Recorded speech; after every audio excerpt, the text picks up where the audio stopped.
invite à ouvrir l'Écriture dans le livre de l'Ecclésiaste au chapitre 11 et nous ferons la lecture du verset 1 et 2. Le livre de l'Ecclésiaste, chapitre 11, et nous lirons le verset 1 et 2. « Jette ton pain à la surface des eaux, car avec le temps, tu le retrouveras, et donne-en une part à 7 et même à 8, car tu ne sais pas quel malheur peut arriver sur la terre. Amen. » Amen. Jette ton pain à la surface des eaux, car avec le temps, tu le retrouveras. Vous dites Amen? Je vois qu'il y en a qui... Oui, mais enfin... Bon, certainement, vous comme moi, quand on était un petit peu haut, à peu près comme ça, je ne sais pas, ou maintenant, après en ayant accompagné des petits nous, voilà, haut comme ça, on a donné du pain, et puis au bord du lac, du Bourget ou à Aix-les-Bains, oui, c'est peut-être interdit même d'ailleurs. Donc je disais, les canards, non, d'accord, on fait pas.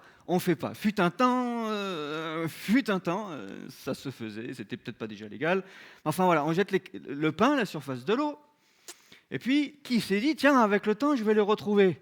Non, on sait très bien que, on jette, et quelque temps après, les canards vont s'en régaler. Si ce n'est pas les canards, ce sont les poissons. Et si ce n'est pas les poissons, ce qui serait étonnant quand même, le pain va se décomposer dans les eaux du lac et puis nourrir les algues. Voilà, enfin, voilà. C'est quand je travaillais en tant que paysagiste, pendant un temps, j'ai travaillé dans un golf. Et quand la pause entre midi et 2, j'allais manger au bord de la Charente. Je sortais du golf, juste en face, j'étais tranquille, c'était pas mal. Voilà, vous sortez du golf, déjà c'est vert, etc. Voilà, et vous arrivez au bord de la Charente. Je sortais ma salade de riz avec, vous savez, les petits agréments dedans. Et puis quand j'arrivais à la fin de la boîte de riz, vous savez, de ma salade, je retournais le plat, poc, poc, poc, poc, poc, je faisais tomber les miettes. Alors il y avait des bouts de tomates, il y avait des grains de maïs, il y avait ceci et cela. Et tous les jours, je venais manger exactement au même endroit. Et je me disais, mais j'ai jeté, le lendemain, il n'y a plus. C'est bizarre, parce que j'ai mangé là hier, je me souviens, il y avait les grains de maïs, il y avait la tomate, il y avait le riz, j'ai jeté la céréale, n'est-ce pas? Le lendemain, il n'y a plus. Que se passe-t-il? Le riz n'a pas poussé, hein? Non, un jour j'ai compris, puisque sur mon pied, j'ai vu un serpent. Voilà, sur moi. Alors je me suis dit, Jean-Noël, reste cool, reste tranquille, c'est rien. Ce n'est jamais qu'une couleuvre. Personne n'est jamais mort d'avoir eu une couleuvre posée sur lui. Donc j'attends gentiment que la couleuvre passe son chemin. Et là, j'ai poussé un amen et un alléluia, et j'ai enfin compris, parce que j'étais long à la comprenure, voilà, j'ai enfin compris que c'était le serpent qui tous les jours venait voir, et il revenait tous les jours, parce que tous les jours, j'étais sympa, moi, lui, je lui donnais son repas. Voilà, alors il était content. Donc un jour, il est arrivé, mais il avait quelques minutes d'avance, j'avais pas encore eu le temps de partir, et je sais pas, j'avais dû faire la sieste, et j'ai pas eu le temps de partir. Le serpent est là, il dit « tu devrais plus être là, voilà, je te fais remarquer que c'est l'heure que tu retournes au boulot. » Je suis vite retourné au travail. Mais vous voyez, quand on s'aime, rien ne se perd, mais il y a tout qui se transforme. Jette ton pain à la surface des eaux, car avec le temps, tu le retrouveras. Alors, on va dire, oui, parce que c'est écrit dans la Bible. Enfin, selon la sagesse humaine, on va dire, ce n'est pas très raisonnable. Ce n'est pas très raisonnable. Bien sûr, l'Ecclésiaste nous parle de ces choses, et c'est une invitation à chacun d'entre nous à parfois ne pas nous laisser freiner par nos impressions, n'est-ce pas? Mais à aller plus loin dans notre engagement dans l'œuvre de Dieu. Ne pas nous laisser freiner par nos impressions, mais à aller plus loin dans cet engagement. Jette ton pain à la surface des eaux, car avec le temps, oui, tu le retrouveras. Alors littéralement, le mot pain, dans le texte hébreu, il est question aussi de céréales. Jette les céréales, jette le pain, jette le blé, donc cette graine qui va être à l'origine du pain, jette-les à la surface des eaux, parce qu'avec le temps, tu le retrouveras. Et jeter le pain à la surface des eaux, symbolise pour nous encore le fait d'ensemencer. Et figurez-vous, vous vous souvenez, quand on a parlé de la sortie d'Égypte, on a évoqué lors de la première plaie le Nil. Et le Nil, avec la crue, la décrue, venait déposer du limon noir sur les côtes qui du coup étaient fertilisées, et ensuite les agriculteurs pouvaient planter, pouvaient semer, les récoltes étaient bonnes, et l'Égypte vivait d'une agriculture florissante. Mais parce que le Nil débordait, venait fertiliser les terres. Il n'y avait pas besoin à l'époque encore de passer avec les tracteurs et d'ensemencer, de mettre de l'engrais, de ceci, de cela.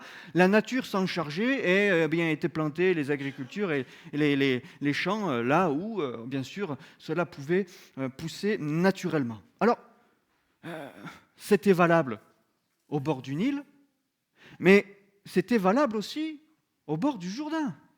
Lorsque le Jourdain avait cette période de crue, parce que on avait parlé aussi en janvier, vous savez, de cette période de sécheresse, et puis avec la fête, la bénédiction, après cette période de pluie qui pouvait être intense pour irriguer, arroser la terre en vue du fruit et de la saison d'après.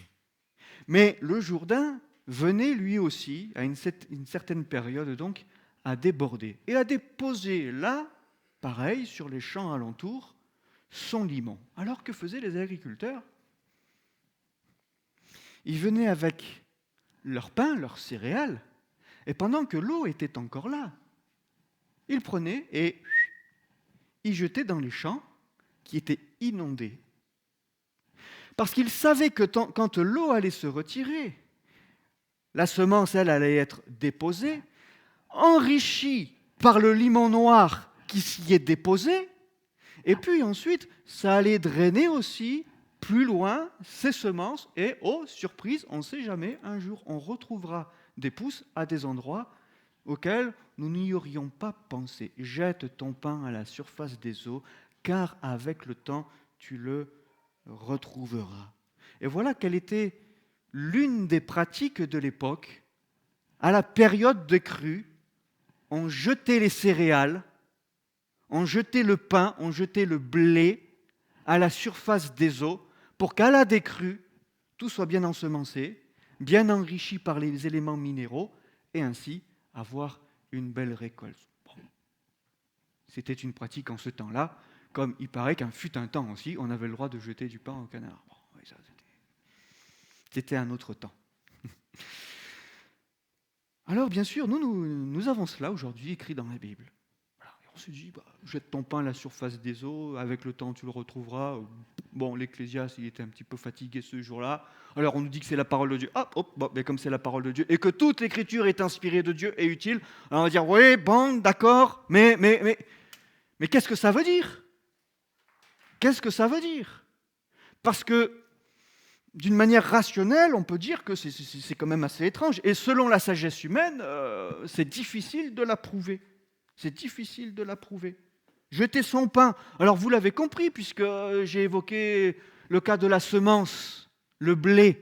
Jette ta semence. Un semeur sorti pour semer, évidemment. Et notez qu'il a semé partout. Partout. Et que parfois la semence pousse à des endroits improbables, inattendus. Mais il a semé partout. Ah, bien sûr, nous comprenons pour nous qu'il est question de l'Évangile. Et nous voulons jeter encore cette semence de l'Évangile. Alors, bien sûr, quand nous semons, nous n'y voyons pas tout de suite le résultat. N'est-ce pas? Le pain de vie. Mais avant d'avoir un bon pain frais sur la table, il y a une boulangerie là, sur la route de la Motte. C'est des gros pains comme ça, là. Nous, on n'est que 4. À la maison, on n'est que 4. Mais quand même, de temps en temps, alors j'ai appris qu'il y avait une autre boulangerie, je sais pas, Manu, tu nous regardes, tu n'as pas pu venir, tu nous regardes, pense à toi. Tu m'enverras le SMS pour l'adresse de la boulangerie parce que j'ai déjà oublié, je n'ai pas retenu et j'y suis encore jamais allé. Enfin, tu m'enverras l'adresse. Mais il y a une boulangerie là, sur la route de la Motte, elle vous fait des gros pains comme ça, je peux vous dire. On se dit normalement, il va durer longtemps, un gros pain comme ça pour 4. Oui, tiens. Mais avant d'avoir ce bon gros pain, c'est même pas les pains de campagne, parce que les pains de campagne, c'est un peu plus petit, là, je ne sais plus comment ça s'appelle, bref, un gros pain comme ça, quand vous l'avez, vous êtes content, bien grillé, la croûte bien croustillante. Ça va? Il faut attendre encore un petit peu, il y en a qui vont aller sur la route de la Motte. Les trois... Charlotte. Voilà. Mais avant d'avoir ce bon pain que l'on déguste, que l'on apprécie, que l'on aime, il y a tout un travail qui se fait en amont, un travail que l'on ne voit pas, bien sûr. Il a fallu qu'à des centaines, pour ne pas dire maintenant, avec la mondialisation, des milliers de kilomètres de cela, parfois, il y a une culture, que les graines, que la plante pousse, que le grain soit ramassé, qu'il soit broyé, qu'il soit moulu, qu'il soit envoyé dans des sacs, que ceci, que ça. Et puis nous, après, on reçoit dans notre boulangerie jusqu'à dans nos maisons ce pain. Mais il s'en est passé bien des étapes avant cela. Alors un semeur sorti pour semer, jette ton pain à la surface des eaux, car avec le temps tu le retrouveras. Ce sont des choses qui nous paraissent comme cela, on passe à côté, on se dit, il y a le temps qui passe, je ne vois pas ce qui se fait en attendant, et c'est vrai que parfois c'est difficile, parce qu'on sème, mais on ne voit pas le résultat tout de suite. Jésus qui est le pain de vie, on peut se dire, mais enfin, il y a le bon pain qui est là, le bon pain de vie. Une fois qu'on le goûte, normalement, ça y est, c'est fait. Pif, plaf, plof, hop, c'est fait. Et puis, on se rend compte que ça prend un peu plus de temps. Et puis, pendant ce temps, on se dit, mais qu'est-ce qui se passe? Parce que pourtant, le pain est bon, c'est le pain de vie. Oui, mais il y a une œuvre discrète, secrète, qui se fait dans les cœurs, mais soyons assurés que Dieu agit. Et nous voulons encore aujourd'hui être au service de Christ, être au service du royaume de Dieu et jeter notre pain à la surface des eaux, même si cela nous semble inutile, vain, du gaspillage, du temps, des efforts et de l'énergie de perdu. Continuons. Pourquoi? Parce que, en vérité, et c'est Dieu qui le dit, avec le temps, tu le retrouveras. Avec le temps, tu le retrouveras. Ce qui fait que nous qui sommes chrétiens, eh bien, nous voulons encore, je le cite souvent, mais parce que je vous le dis, c'est un verset qui me... Il y a quelques versets, j'en parlais encore cette semaine, je crois, qui chaque jour, chaque semaine me travaillent, qui font un petit peu le fil rouge, j'allais dire semaine après semaine, mois après mois, et même année après année. Et l'un de ces versets, c'est « Ayez en vous les sentiments qui étaient en Jésus-Christ ». Bon, je ne sais pas vous, mais ça c'est un verset qui... Je ne voudrais pas exagérer, donc je veux dire quasi quotidiennement, mais rappelez. Voilà. Ayez en vous les sentiments, les pensées qui étaient en Jésus-Christ. Il viendra un temps où les événements sur la terre ne nous permettront plus d'agir librement, ou aussi librement que nous le pouvons aujourd'hui. On lisait verset 2, « Donne-en une part à 7 et même à 8, car tu ne sais pas quel malheur peut arriver sur la terre. » On ne sait pas. Donc, comme nous ne savons pas, à nous, pendant les temps dans lesquels nous sommes, de pouvoir encore agir et servir Christ. Et en effet, même si cela pourrait nous paraître tel du gaspillage, eh bien, jeter notre pain, notre semence, nos céréales à la surface de l'eau. L'apôtre Paul pouvait dire aux Galates, « Ne nous lassons pas de faire le bien, car nous moissonnerons au temps convenable si, et notez, attendez, je me rapproche, si nous ne nous relâchons pas. Ainsi donc, pendant que nous en avons l'occasion, pratiquons le bien envers tous, et surtout envers les frères en la foi. » Voilà. C'est beau ce que disait l'apôtre Paul aux Galates. Ne nous lassons pas de faire le bien, car nous moissonnerons au temps convenable. Bon, alors, aujourd'hui, on peut se dire, je sème, j'essaye, je sème, j'essaye. Bon. Rien. Mais regardons à la moisson. Regardons à la moisson. Je crois vous l'avoir déjà dit, mais la première fois que j'ai semé un gazon, la toute première fois, j'étais stagiaire, je sème le gazon, j'étais comme ça. Avec mon chef, après, d'équipe, là, je dis, t'es sûr, ça va pousser. En plus, il fait encore chaud, etc. C'était l'automne, mais vous voyez, comme l'automne, l'été indien, vous savez, il faisait encore quand même beau, et puis les températures étaient assez élevées, la terre était encore assez dure. J'ai dit, t'es sûr? Alors, on avait travaillé la terre, on avait fait tout le nécessaire. J'ai dit, T'es sûr que ça va pousser? Parce que moi, j'étais comme ça. Hein. J'étais pas sûr. Hein.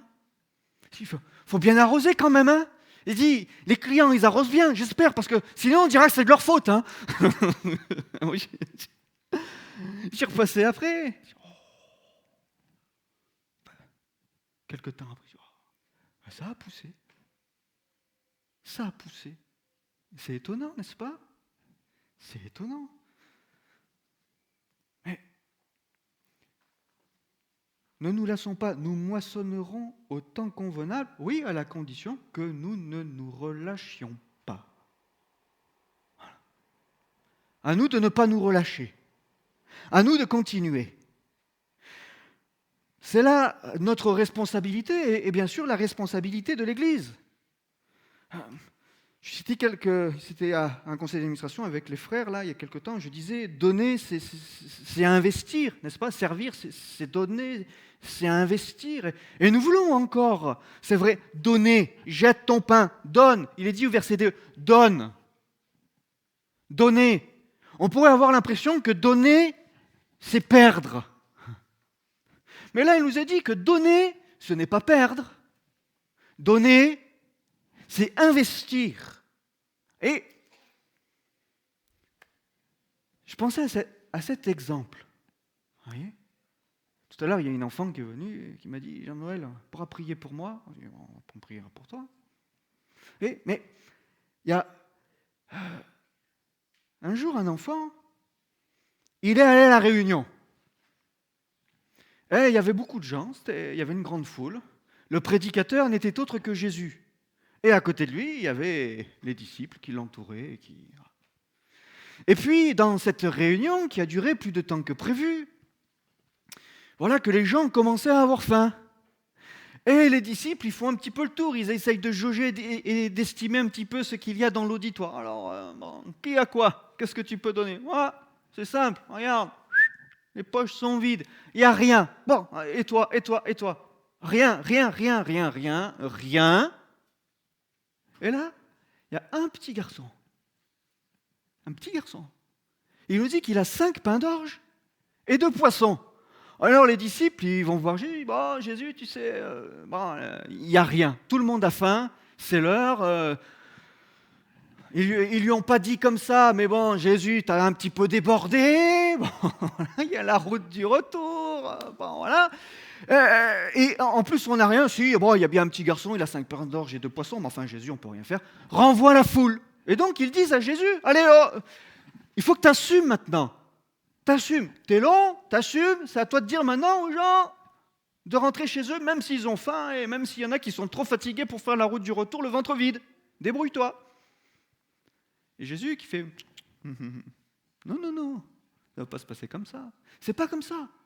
C'est allez me chercher cet enfant, allez me chercher ce garçon qui a ses 5 pains et ses 2 poissons, parce que sa maman, elle avait pensé à ce pique-nique, c'était ça, les 5 pains et les 2 poissons, c'était pour son pique-nique, c'était pour son repas du midi. Sa maman y avait pensé, sa maman y avait pas vu, et le garçon, il arrive, et il y a les disciples, il y a Pierre qui arrive, il dit, bon, donne-moi donc les 5 pains et 2 poissons. C'est ma maman qui me l'a donné à moi, d'accord? Ça vient de la boulangerie qui commence par un C et qui finit par un E, là-bas, sur la route de la Motte. Hein. Voilà. Tu touches pas. Tu touches pas. C'est mon casse-croûte. C'est pour mon sandwich. Ça. On va pas enlever le pain de la bouche des enfants, quand même. Et Jésus qui dit, prenez. Et cet enfant, on ne le voit pas faire de la retention parce que c'est un enfant, vous voyez. Et figurez-vous que Jésus fait demander à cet enfant à ce qu'il donne ses 5 pains et ses 2 poissons. Eh bien lui, hop, il donne. Jésus rend grâce à Dieu, le Père. Et voilà que de ces 5 pains et ces 2 poissons, une formidable multiplication pour tous ces hommes, pour toutes ces femmes qui étaient là en grand nombre, plusieurs milliers qui étaient là. Et il nous est dit que toutes et tous ont été rassasiés. Lorsqu'ils furent rassasiés, c'est dans Jean chapitre 6 que vous pourrez lire cela, il dit à ses disciples, Jésus dit à ses disciples, c'est pour ça que j'ai dit tout à l'heure, les disciples ont dit à Jésus, vas-y, renvoie la foule, assume et débrouille-toi. C'est ton œuvre, c'est ton boulot, c'est ton job. Voilà. Et Jésus qui dit à ses disciples maintenant, ramassez les morceaux qui restent, afin que rien ne se perde. Et ils ramassèrent donc, et ils remplirent 12 paniers avec les morceaux qui restèrent des 5 pains d'orge, après qu'ils eurent tous mangé. Vous voyez, il y avait combien de disciples? 12. 12 disciples qui reviennent chacun avec un panier plein. Plein. Vous mettez dans la tête des disciples à ce moment-là, qui ont dit à Jésus, bon Jésus, maintenant tu assumes, c'est ton boulot, c'est ta partie, c'est à toi que ça revient, c'est toi qui vas renvoyer la foule. Et Jésus qui, alors là j'ai pensé à toi Bruno, j'ai cherché dans le dictionnaire ce matin avant de dire ce mot-là, qui re-responsabilise. Voilà, ça, j'ai trouvé ça dans le dictionnaire. C'est bon, ça passe? Bruno, tu peux vérifier, ça y est. Qui re-responsabilise ses disciples. Et je crois que Jésus veut encore aujourd'hui nous responsabiliser, voire, si cela était nécessaire, nous re-responsabiliser pour son œuvre et pour son royaume. Alors oui, jette ton pain à la surface des eaux, car avec le temps, tu le retrouveras. La sagesse humaine, mais regardez dans l'exemple que nous citions avec ce petit enfant et cette foule très nombreuse. La sagesse humaine, d'ailleurs les disciples vont le faire remarquer à Jésus, mais enfin Jésus, que veux-tu qu'on fasse avec 5 pains et 2 poissons? Mais enfin on ne fera rien avec ça. C'est le sandwich du petit déjà, on ne va pas lui prendre. Et en plus, à la rigueur, Pierre y mange, Jean y mange, et puis après.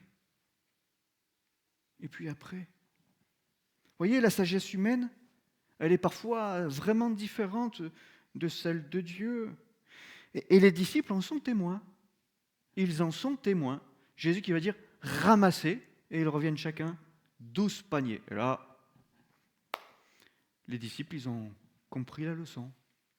Ils ont compris la leçon. Jésus, c'est le pain de vie qui rassasie, il donne, jusqu'à pourvoir même pour la prochaine fois. Il n'y a pas de gaspillage. Il n'y a pas de gaspillage avec Jésus. Mais Jésus toujours anticipe. Jésus prévoit pour la suite, pour les besoins à venir. Merci Seigneur, il a donné à cette foule avec abondance. Et c'est pourquoi encore, à l'exemple des disciples, et recevant cet enseignement, eh bien nous voulons à notre tour encore, je disais donner, c'est investir. Nous voulons investir encore aujourd'hui pour les choses d'en haut. Investir pour le royaume de Dieu, investir pour l'œuvre de Dieu, investir autour de nous pour les choses qui sont invisibles, mais qui sont éternelles. Merci Seigneur. Dieu donne, Dieu pourvoit, évidemment, et on bénit son nom. Ce n'est pas pour que nous gardions, c'est pour que nous puissions partager. C'est pour que nous puissions faire connaître, c'est pour que nous puissions faire découvrir. Et pourtant, on pourrait être hésitant quant à jeter le pain sur les eaux, n'est-ce pas? On peut se dire, avant de le faire, Jean-Noël, t'es sûr de ton coup, là? T'es sûr? Et t'es sûr que ça vaille la peine? Et tu es sûr que ça va faire quelque chose? T'y vas pas? Tu fais pas? Mais ça, c'est la sagesse et les raisonnements humains. Mais Dieu nous donne, et Dieu nous donne en abondance, n'est-ce pas? Pas pour que nous gardions, mais pour que nous partagions. Et pour que nous investissions autour de nous, et je dirais même dans les âmes qui nous entourent. Il nous faut investir dans celles et ceux que nous côtoyons. Ne pas retenir, ne pas garder, mais investir. Nous voulons investir en chacun d'entre nous. Nous voulons investir dans la société. C'était hier. Hier matin, je recevais un SMS, c'est la voisine, Véronique. Pas grave. Elle m'a demandé, c'est vendredi prochain, c'est la fête des voisins. Elle m'a demandé si elle pouvait utiliser, et on pouvait parce qu'on est invité, voisins, utiliser le parking du fond. Donc j'ai demandé aux frères du conseil d'administration, ils m'ont dit c'est bon, ils peuvent utiliser le parking du fond, c'est vendredi, nous ça va rien nous. Je dis si, vous donnez combien? Combien vous donnez? Alors on va vous faire louer le mètre carré. Attends, le mètre carré, bon, on peut pas. Ben, allez-y. Nous, il n'y aura personne sur ce parking, occupez-le, et puis, vous voyez, mais je me dis, mais il faut investir dans ces relations pour qu'on puisse partager. Et que Dieu les bénisse. Nous avons l'occasion de partager, d'échanger, de parler de Dieu, de parler des choses de Jésus. Et vraiment, que Dieu les bénisse. Que Dieu les bénisse. Il faut continuer, je sais que vous le faites, continuons de prier pour eux. Prions pour Véronique, prions pour Jean-Claude qui est au bout du jardin aussi, quelqu'un qui est super gentil, on a besoin d'un coup de main, il est là. Bref, de toute façon, c'est tous les Jean-Claude qui sont comme ça. Ils sont formidables, les Jean-Claude. Quand on leur demande Jean-Claude, on a besoin d'un coup de main, bon, c'est bon. Alors, à l'église, c'est comme ça, et le voisin à côté, c'est pareil. Jean-Claude, j'aurais besoin d'un coup de main, tu vois. Ouais, c'est bon, vas-y. Voilà, Jean-Claude, j'ai besoin d'un compresseur, t'en as un? Oui, moi j'ai ma pompe avec l'embout, j'ai tout ce qu'il faut. Enfin, quand même, Jean-Claude, j'aurais besoin de gonfler mon ballon, t'aurais pas l'embout? Jean-Claude, bien sûr, je dis, tiens, si, j'ai le compresseur, bien, venez avec le gamin, on va, bon, et puis c'est l'occasion. Vous voyez, on veut investir. On veut investir pour que Dieu bénisse notre voisinage et que cette fête des voisins vendredi prochain soit un temps aussi opportun pour eux et pour nous de pouvoir échanger, de se faire connaître encore, plus que de se faire connaître, parce que ça c'est une chose, mais enfin c'est de faire connaître Jésus. Ça c'est autre chose, n'est-ce pas? Et finalement ce qui importe c'est ça, c'est de faire connaître Jésus. On s'aime, jette ton pain. Jette ton pain. Pour dire, des fois je me dis, mais ça fait combien de temps que vous jetez le pain avec... ça fait combien de temps? Un peu long la croissance de la semence. Hein, bon, si nous persévérons, si nous ne nous relâchons pas, eh bien, ne nous relâchons toujours pas. Il faut dire, ça fait depuis 1992 qu'on jette le pain là avec les voisins. Bon, mais depuis 1992, prions encore pour eux. Et je sais même qu'avant d'arriver ici, déjà, là où vous étiez avant, en centre-ville, vous priez déjà pour le quartier, le voisinage. Je suis convaincu, comme ça. Hein, mais continuons. Parce que l'œuvre de Dieu se fait. Donner, oui, c'est investir pour le royaume de Dieu et pour la gloire de Dieu. Alors je disais, Jésus va re-responsabiliser ses disciples dans son œuvre, dans l'œuvre du Christ. Une question se pose, c'est qu'on ne peut donner que ce que l'on a reçu. Évidemment. Si j'ai mon sac de semences qui est plein, je peux semer. Si j'ai mon sac de semences qui s'est vidé, comment continuer? Donc on ne peut donner que ce que l'on a reçu. Et on ne peut donner aussi que ce que l'on a su entretenir. Entretenez-vous par des psaumes, des cantiques, etc. Entretenir la foi. Entretenir donc la foi, étymologiquement, c'est aussi l'espérance. Entretenir l'espérance. Vaste sujet, vaste thème. Le bac de philo, c'est quand? Voilà, hein? Bon. L'entretenir. Que nous ayons encore cette espérance et cette foi, voyez, qui fait que nous persévérons. Mais pour pouvoir communiquer, jeter, semer et investir dans le cœur de ceux et de celles qui nous entourent, et même en chacun d'entre nous, parce que ça c'est valable. Ce principe est valable dans nos murs, au sein de notre assemblée, et chez ceux qui sont juste à côté, là, en ce moment. Vous voyez? C'est là pour eux, en ce moment même, nous investissons, nous partageons, et que Dieu bénisse tous ses enfants et ses ados. Et puis, donc c'est valable au milieu de nous, c'est valable à l'extérieur. On veut partager l'espérance. On veut partager la foi dans un monde particulier, n'est-ce pas? Enfin, les événements sont particuliers. Les événements sont particuliers, mais enfin, vous comme moi, vous suivez de près ou de loin l'actualité, mais vous voyez que quand même, aujourd'hui, il n'y a pas de quoi sauter au plafond, se dire youpi, c'est bon, l'avenir sera meilleur demain. Oulalala. Bon, non, évidemment, nous sommes bien éloignés de ces choses-là et de cette réalité, bien au contraire. Il est dit, car tu ne sais pas quel malheur peut arriver sur la terre, on ne sait pas. Enfin bon, nous avons quand même quelques écrits, on sait certaines choses, et dans le peu que nous pouvons comprendre et connaître, déjà ça nous pose question, et quand nous voyons la situation de notre monde présent, mais aussi à venir avec les projections, on se dit, bon, l'espérance dans ce monde, il n'y en a pas, il n'y en a plus. À nous maintenant, et il est de notre responsabilité de jeter ce pain sur la surface des eaux. Quand bien même cela pourrait paraître vain et inutile, faisons-le, c'est là la demande de Christ encore aujourd'hui. Le peu que nous avons comme cet enfant, le peu qu'il avait, il l'a donné, et Jésus a multiplié. Ce qui fait que le peu que nous avons, le peu que nous pouvons apporter à l'œuvre de Dieu, à l'Église de Jésus-Christ, le peu de contribution que nous pouvons donner pour le royaume de Dieu, mais Jésus, lui, fait multiplier. Voyez ? Alors soyons encouragés, soyons bénis. Soyons bénis. C'était cette semaine, peut-être certains l'ont reçu aussi, une newsletter du CNEF qui nous faisait part des assises de la formation qui ont eu lieu récemment, et donc avec un titre, je pense que certains l'ont vu, Besoin de 1000 pasteurs. Ça va ? Vous trouvez ça sur le site du CNEF, c'est intéressant d'y aller de temps en temps pour prendre certaines informations. Besoin de 1000 pasteurs. Pour quand ? Pour le siècle, dans 100 ans ? Non, pour les 10 prochaines années, là. C'est pas pour dans 50 ans. C'est besoin de 1000 pasteurs, c'est maintenant.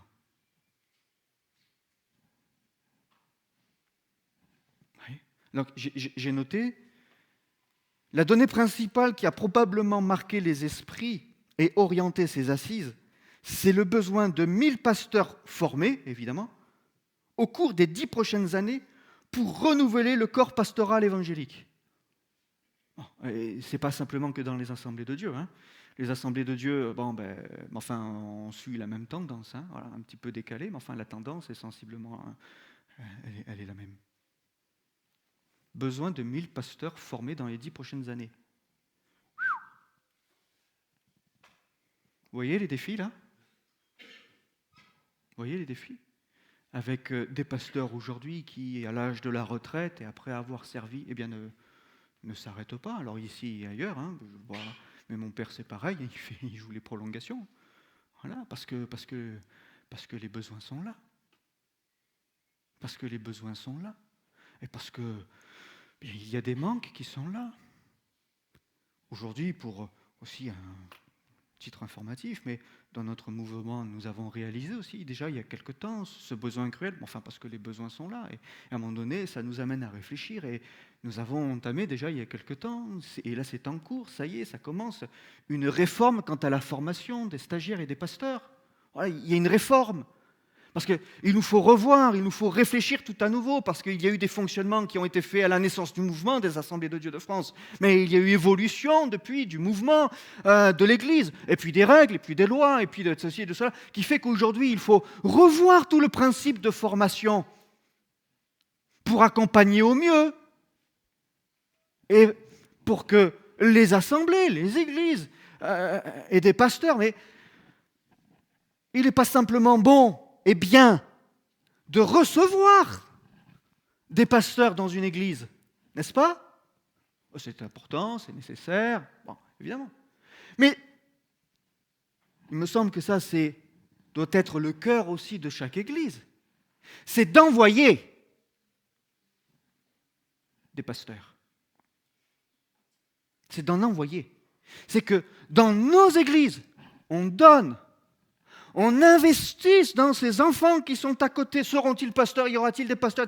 Je ne sais pas. Que Dieu fasse qu'il en soit ainsi. Que Dieu fasse qu'il en soit ainsi. Et que Dieu les appelle. C'est pourquoi donnons, c'est pourquoi investissons. Alors là, je parle d'eux, mais comme de chacun d'entre nous. Jette ton pain. Jette la céréale. jette la semence sur la surface des eaux. Tu as l'impression que ça ne sert à rien. Ça fait des années que tu jettes. Peut-être qu'il y a des moniteurs et des monitrices qui sont fidèles depuis des années et qui se disent, bon, on enseigne, c'est de l'investissement, c'est du temps. Toutes les semaines qui est consacrée à préparer. Parce que vous savez que quand ils arrivent là, quand ils font le culte avec les enfants, c'est pas juste, ils sont arrivés comme ça, ah puis allez, ça va, on prend la leçon, c'est quoi le verset du jour, ça, et puis ça y est. Non, non, non, c'est des jours, et puis parfois c'est préparé sur des semaines, parce que, merci Seigneur, ils font ça bien, c'est super sérieux, c'est super bien préparé, c'est super bien fait, et on peut se réjouir de cela. Et vraiment que Dieu bénisse les enfants, et que Dieu bénisse les moniteurs et les monitrices, si vous le souhaitez d'ailleurs. D'ailleurs aussi, petite information, ils ont besoin d'une personne pour la nurserie aussi. Voilà, donc si vous souhaitez, c'est un autre type d'investissement, mais c'en est un quand même aussi. Parce qu'il ne faut pas attendre que la plante elle est déjà poussée pour se dire, bon alors c'est quoi, c'est du blé ou c'est de l'ivraie? Pardon pour la caméra. C'est du blé ou c'est de l'ivraie? Hein? Bon, à nous d'investir déjà, pour que nous sachions plus tard, et que nous ayons cette conviction que nous allons récolter ce fruit dans le ciel, dans la présence de Dieu. Alors oui, besoin de 1000 pasteurs dans les 10 prochaines années, des pasteurs formés. Que Dieu nous bénisse. Et souvenons-nous, parce qu'il est question de moisson, mais souvenons-nous de l'appel aussi qui est fait, hein, priez le maître de la moisson. Les champs déjà blanchissent, mais priez le maître de la moisson. Il y a peu d'ouvriers. Alors priez pour qu'il envoie des ouvriers. C'est lui qui envoie, ce n'est pas nous qui nous envoyons, n'est-ce pas? C'est lui, regardez Paul, etc., comment ils ont été appelés à un moment donné, c'est le Saint-Esprit pendant un temps de jeûne et de prière qui a appelé, il dit, Paul, il faut qu'il y aille, il faut qu'il parte. Non, il faut qu'il parte. Et il est parti avec son collègue, ils sont partis, c'est pareil, ça a un coût. Il y a quelques années, là, et à un moment donné, je me suis retrouvé devant un dilemme avec l'équipe pastorale, on était un jeune, super serviable, bref, on avait besoin de quelque chose, on n'avait pas le temps de le dire, écoute, je ne veux pas citer le nom, tiens, il y aurait ça à faire, hop, c'est bon, je fais, c'était fait. Le gars, super serviable, toujours là, bien disposé, disponible, il était là en avance, il préparait, il voyait déjà les choses, il anticipait, il aidait d'une aide tellement précieuse, mais on voyait bien avec les frères qu'il y avait un appel derrière, on s'est dit, bon, on commence à parler de l'ITB. On l'envoie à l'ITB, ça serait bien, il faut lui parler de l'ITB, il faut qu'il y aille se former. Mais vous savez, alors vous lancez le processus, et puis après, le jeune, il n'est plus là pour la conduite des chants, il n'est plus là la musique, il n'est plus là la jeunesse, et on le lance un petit peu pour la prédication à la jeunesse, mais il n'est plus là à la jeunesse. Et quand vous avez des gars comme ça, enfin des personnes, parce que gars ou filles, bon, c'est pas le... Vous voyez, mais quand vous avez des gars comme ça, qui vous sont très utiles, une aide précieuse, et puis que vous dites à un moment donné, vous dites, peut-être fait une bêtise quand même. Parce que là, on pense aux autres, mais moi je me suis dit, si j'avais pensé à moi, j'avoue, j'aurais préféré le garder. Vous voyez? J'aurais pas jeté le pain là. Ouais, moi je me suis dit, garde pour nous. On garde pour nous. Mais non, ce fonctionnement-là ne peut pas tenir. Pourquoi? Parce que c'est l'œuvre de Dieu qui est la principale. C'est ça que nous voulons retenir. Ce n'est pas ce qui finalement nous est utile à nous, c'est ce qui est utile à l'œuvre de Dieu, au royaume de Dieu et au maître. Il y a peu d'ouvriers. Priez le maître de la moisson, parce que c'est lui qui envoie des ouvriers. Alors voyez, petit sujet de prière comme cela que vous pouvez garder dans votre cœur. Besoin de 1000 pasteurs pour les 10 prochaines années et des pasteurs qui soient formés. Que Dieu bénisse notre pays de France, parce que ça c'est chez nous. C'est chez nous. Oui, je vais bientôt terminer. Jeter sur l'eau, ça veut dire quoi? Ça veut dire jeter sur l'eau. Regardez à un moment donné, les disciples se retrouvent juste après la multiplication, vous savez, des pains et des poissons. Que se passe-t-il? Les disciples disent à Jésus, Jésus dit à ses disciples, passons de l'autre bord. Bon, Il y a la multiplication des pains, et Jésus leur dit, passons de l'autre bord, Matthieu 14, de mémoire. Et ils prennent la barque, ils montent dans la barque, et ils traversent les eaux. Vous voyez ? Et il y a eu le pain qui était multiplié, donné, pourvu, l'abondance. Ils vont sur les eaux, sur le lac. Et là, que se passe-t-il ? Une tempête terrible qui fait craindre à tout un chacun là de périr dans le lac. Et donc les eaux représentent quoi ? Le danger. Les eaux représentent le danger, représentent l'insécurité. Mais finalement, la situation morale et spirituelle de notre monde, aujourd'hui encore, nous rappelle et nous font penser à une certaine insécurité, à une certaine menace. La situation de notre monde pourrait ne pas nous sembler, aujourd'hui encore, favorable pour recevoir cette semence. On pourrait avoir l'impression, je réfléchissais encore hier, que la semence peut échouer, vous voyez ? On la jette à la surface des eaux et on ne sait pas où est-ce qu'elle va échouer plus tard. Alors échouer dans tous les sens du terme, hein ? Vous voyez ? C'est-à-dire être emmené et se retrouver à un endroit inattendu, ou échouer, c'est-à-dire inutile, rien. Pas de fruits. On pourrait avoir ce sentiment que la semence peut échouer. Jeter son pain à la surface des eaux, c'est donc dire, mais vas-y, ne crains pas. Ne crains pas. Ne te laisse pas arrêter aux a priori, ne te laisse pas arrêter à ce que tu vois, ne crains pas, mais c'est à ton tour, prends des risques. À ton tour, prends des risques. Vas-y, jette. Donne. Partage. Cette semence qui est jetée nous rappelle aussi, bien sûr, la prophétie de la mort et de la résurrection de Jésus. Jean chapitre 12, versets 23 et 24, Jésus leur dit, « L'heure est venue où le Fils de l'homme doit être glorifié. En vérité, je vous le dis, si le grain de blé qui est tombé en terre ne meurt, il reste seul. Mais s'il meurt, il porte beaucoup de fruits. » Bon, alors là, si le grain de blé qui est tombé en terre ne meurt, il reste seul et il ne peut porter du fruit.